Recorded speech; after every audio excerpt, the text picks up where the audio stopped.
My name's Anna. I'm a horticulturalist here at Ballongilly.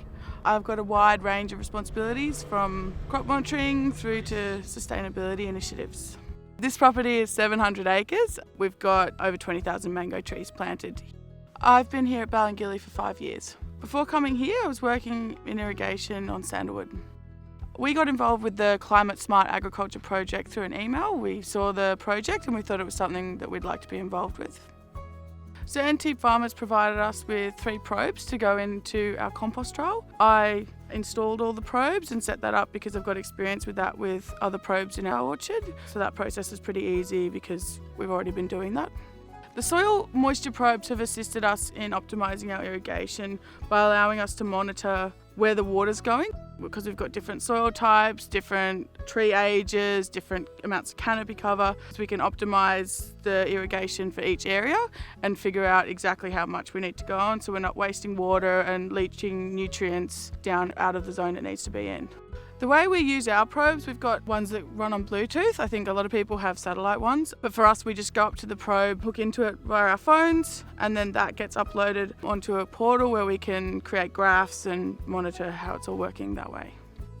The probe data has alerted us to sprinklers not working before. There's been situations where soil type has differed, so where it's more sandy, we've needed to put a bit less water on because it gets washed away pretty quickly. So there's different instances where we use that data to change our practices.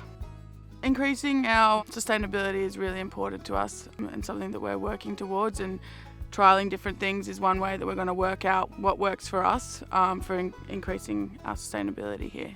So if we can improve carbon and improve soil moisture retention, cation exchange capacity and things like that. But once we get the results, we can compare that to the control and see if we are improving our soil properties with composting and if it's going to be a worthwhile endeavour for us, because obviously we need to pay attention to cost as well as improving our soil. We can also decrease our fertiliser use by making sure that we're targeting it to the right areas. So instead of washing it below where the trees are actually picking it up, we're targeting the fertiliser to the right location in the soil.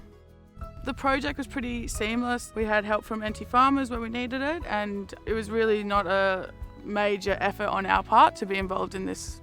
Being part of R&D projects is really important for making sure that you're up to date with the current science so that your practices are smart, because everything keeps moving and we need to stay up to date with different practices.